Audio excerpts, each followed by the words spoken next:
बिस्मिल्लाहिर्रहमानिर्रहीम। अस्सलामुअलैकुम my dear students. आज हम लोग लेक्चर नंबर 3 में डायनामिक इक्विलिब्रियम को डिस्कस करते हैं। डायनामिक इक्विलिब्रियम क्या है? Dynamic equilibrium is a type of chemical equilibrium. जब भी वर्ड इक्विलिब्रियम हमारे सामने आता है तो एक ही चीज़ हमारे दिमाग में आती है और वो है बैलेंस। यानी किसी भी चीज़ का बैलेंस में होना, तवाज़ुन में होना इक्विलिब्रियम कहलाता है। अब इक्विलिब्रियम की डेफिनेशन क्या होती है केमिकल इक्विलिब्रियम की? The position, the situation, the process at which rate of forward reaction becomes equal to the rate of reverse reaction while the composition of reaction mixture remains constant is said to be in equilibrium position। दो शराइत हैं, एक rate of forward reaction और rate of reverse reaction आपस में बराबर हो, और दूसरी जो रिएक्शन मिक्सचर हो उसकी कंपोजिशन कांस्टेंट रहे, जो हो वही रहे, उसमें कोई भी तब्दीली ना आए, तो वो रिएक्शन केमिकल इक्विलिब्रियम की हालत में कहलाता है। केमिकल इक्विलिब्रियम की टाइप्स की बात करें तो इसकी दो टाइप्स हैं, एक है स्टैटिक इक्विलिब्रियम और एक है डायनामिक इक्विलिब्रियम। स्टैटिक इक्विलिब्रियम क्या है? स्टैटिक का मतलब होता है साकिन, मींस नॉट कंटिन्यूइंग, मींस एक जगह पे ठहरी हुई, रुकी हुई।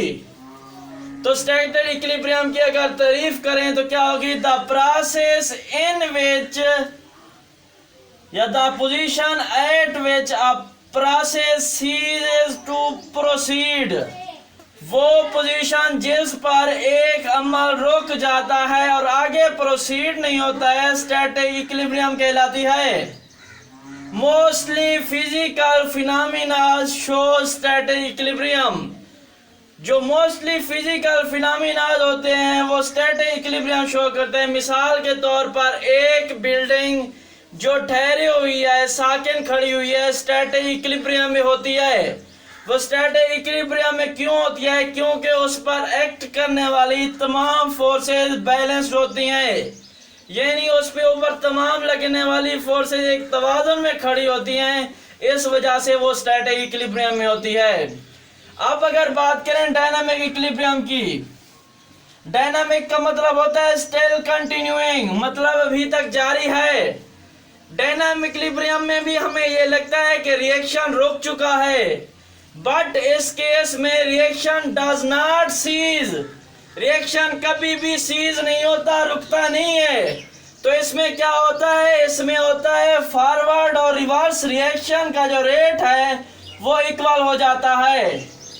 अब अगर ग्राफ की मदद से हम लोग इसकी एक्सप्लेनेशन करें, एक एग्जांपल ले लेता हूं फॉर्मेशन ऑफ हाइड्रोजन आयोडाइड की। ये रिवर्सिबल रिएक्शन लिखा हुआ है फॉर्मेशन ऑफ हाइड्रोजन आयोडाइड का। इसमें क्या होता है? हाइड्रोजन और आयोडीन आपस में मिलकर हाइड्रोजन आयोडाइड बनाते हैं, और ये फॉरवर्ड रिएक्शन है। और रिवर्स में क्या होता है? हाइड्रोजन आयोडाइड डिकम्पोज होकर दोबारा हाइड्रोजन और आयोडीन बनाती है। जैसा कि ग्राफ ज़ाहिर कर रहा है कि स्टार्ट में जो फॉरवर्ड रिएक्शन का रेट होता है वो बहुत हाई होता है, और स्टार्ट में जो रिवर्स रिएक्शन का रेट होता है वो निग्लिजिबल होता है, अप्रॉक्सीमेटली 0 होता है। Continuously the rate of forward reaction decreases and the rate of reverse reaction increases. A point reaches where the rate of forward reaction becomes equal to the rate of reverse reaction. That stage is said to be equilibrium stage. यहाँ पर क्या होता है? Concentration of hydrogen iodine और hydrogen iodide constant रहती है, यानी जितना हाइड्रोजन आयोडाइड मौजूद होगा वो उतना ही रहेगा, चाहे रिएक्शन जितना देर भी होता रहे।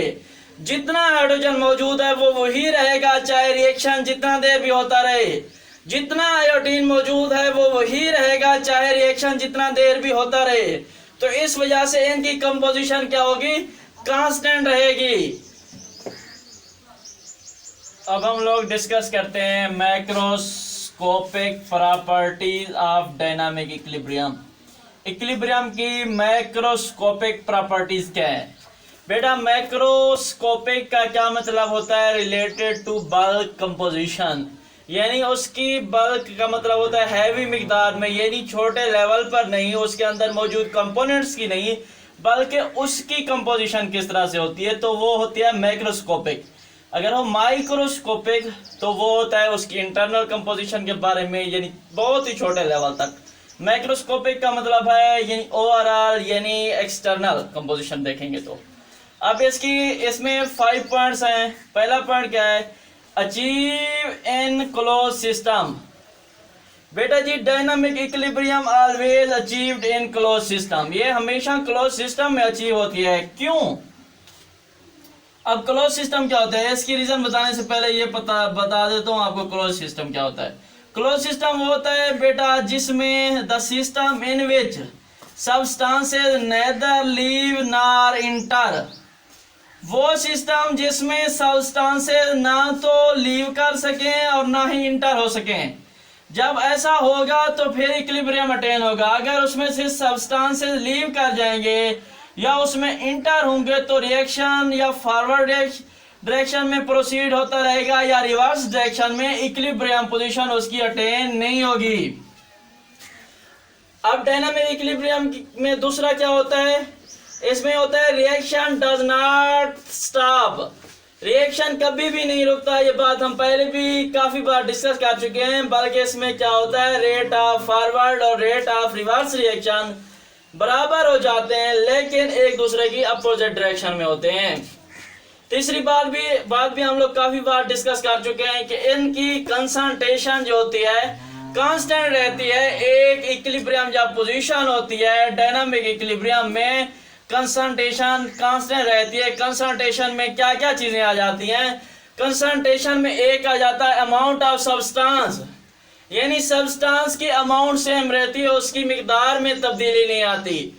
और दूसरा क्या होता है? फिजिकल प्रॉपर्टीज, जैसा कि कलर है, डेंसिटी है, वगैरह वगैरह, उसका टेस्ट है, स्मेल है, ये सब की सब चीजें क्या रहती हैं?